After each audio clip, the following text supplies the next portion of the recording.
I love this analogy that made me realize that me and probably you need to be a little bit more selfish. Imagine all of us as just cups, and in our cups we have water, and the water symbolizes time, energy, attention.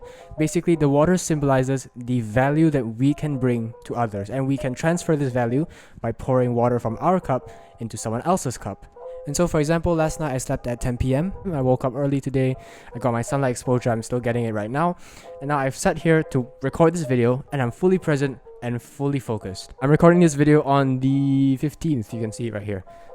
15th of September. So I'll put my sleep stats on the screen. And because of that, I have a full cup ready to drip some value into yours. But imagine me in like an alternate universe where I didn't get much sleep. I only got 4 hours of sleep.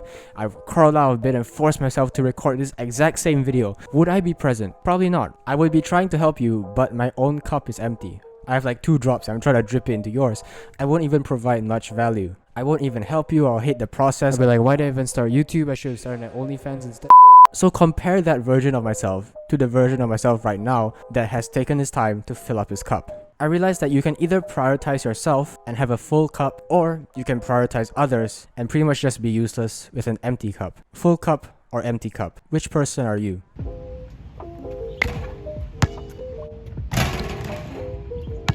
Just like 2-3 months ago, I struggled with rejecting. I was on call with a girl till like 2 a.m. and I knew I needed to sleep. I told her like, oh, I should go to sleep now. But she was like, no, stay on. You can keep calling. No, just 5 more minutes. That's the biggest cove ever, bro. If a girl says 5 more minutes, that means like 50 more minutes. And I stayed because I didn't respect myself or my time. Like when I imagine a super successful person like Elon Musk or something, I can almost see like every second of his day is planned. He's already scheduled it, and if he says he's gonna sleep at 11 p.m. he will sleep at 11 p.m. It doesn't matter if there's a business, there's a conference, he's gonna go to sleep. Because successful people know that to be successful, you need to value your time. The point of self-improvement is to do the hard thing right now so that future us can benefit, right? You study hard right now so that future you gets the good grades. But I was literally willingly setting myself up for a shit day the next day. I stayed up on the call knowing that the next day I would wake up sleep deprived, knowing that the next day my cup will be empty. So nowadays I've taken my bedtime really seriously. Even if I'm texting someone, calling someone on like a call with my editor to review a video, once 10 to 10:30 rolls around, I'm going to bed. Everything gets shut off. Like my phone has been on Do Not Disturb for like 3 years now. The most common excuse is, oh, what if there's an emergency? But like, unless your dad is in hospital with stage 27 testicular cancer and he could die any moment and you need to be alert for that, there is no emergency. Like in my life, I can't remember the last time there was an emergency where I needed to have my phone at a moment because I needed to be alerted about something. The real emergency is the fact that you have your phone notifying you about bullshit notifications 24/7, sapping your attention. Like people will really sit down to study, then their phone will light up, then they check their phone, then they end up on YouTube, then they watch like 20 videos, and then they wonder why they couldn't study. You're trying to fill up your cup by studying, that's good, but because your phone keeps sapping your attention, it's like you're trying to fill your cup, but there's a hole in the cup. Patch the hole, turn off notifications. We need to develop the skill of rejecting others, and the mindset that really helped me develop this is, let me fill my cup first. So for example, most of the time, I'm either working or I'm thinking about work. Like my whole life is just work. I'm either, here sitting recording a video, or if I'm not recording a video, I'm writing videos, or I'm exercising, or I'm doing something that puts me in a flow state. And so that takes up a lot of time, but more importantly, that takes up a lot of brain space. So I can't think about something else, especially when I'm in a flow state recording a video, for example. My brain is only focused on one thing. So for example, if my grandma comes in and tells me to eat breakfast with her, I'll decline because I know that I won't be fully present. Like whilst eating with her, I'll be thinking about this video like, oh, I could add this thing, I could write this part here, and I could teach them this thing I learned from here. Then my grandma will be like, oh, 好吃吗? Then I'll be like, bro, can you just... So instead of doing that, I just decline. If I can't be present, I just won't be there. Like just simple advice, but whatever you do it with all your heart. If you can't be present mentally, don't be present physically. I decline, I finish my work first, then when I can be present, then when my cup is full, then I go eat dinner with her. Like if you want to be a top tier son or daughter, tell your parents something like, I'm busy right now, I'm focused on this one thing, and I only want to be around you when I can be fully present and loving with you. So just give me like 10-20 more minutes to finish this thing and I'll be with you. Most kids will never say this because it's uncomfortable, including me. So yeah, instead of declining, they accept and they go eat dinner with their parents, but they're not even present, they're not even loving, they're not even fully there, they're in their mind. And if they're not fully there, what was the point? You might as well have finished your work first and then went there completely present to be with your family.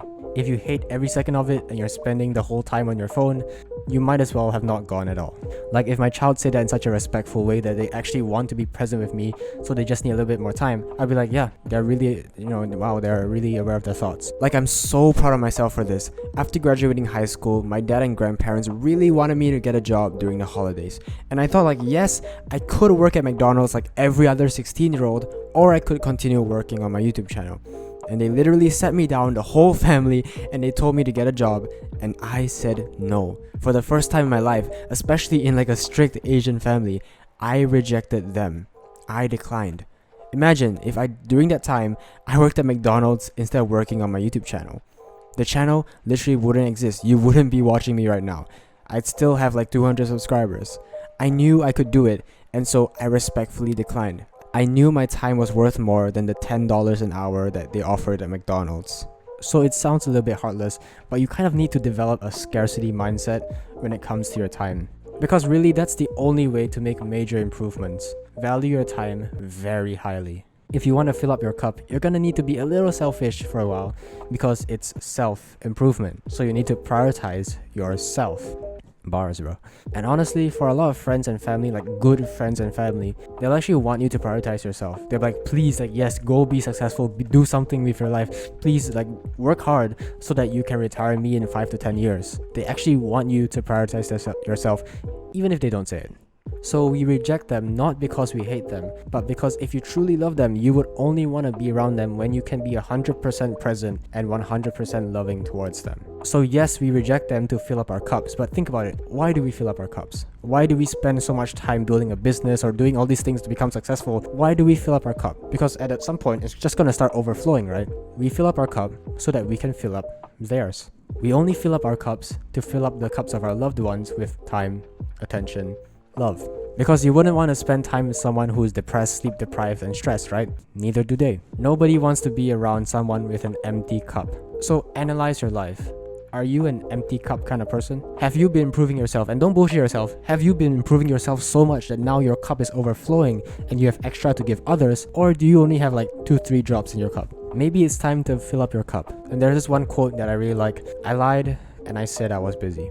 I was busy, but not in the way most people understand. I was busy taking deeper breaths. I was busy silencing irrational thoughts. I was busy calming a racing heart. I was busy telling myself I am okay. Sometimes, this is my busy, and I will not apologize for it. So maybe it's time to fill up your cup. Maybe it's time to get a little bit busy. And real friends and family would be actually okay with you taking time off for yourself. So don't feel too bad about rejecting others. Because to fill up their cup, first, you gotta fill up yours. Take action. Bro, why are you still in the video? Value your time, bro. Go do something. Go fill your cup, bro. See my cup? This is not a cup. This is a bottle. It's full, bro. Alright? Just like how I filled your mom with cup. Alright, give me a kiss. Mwah.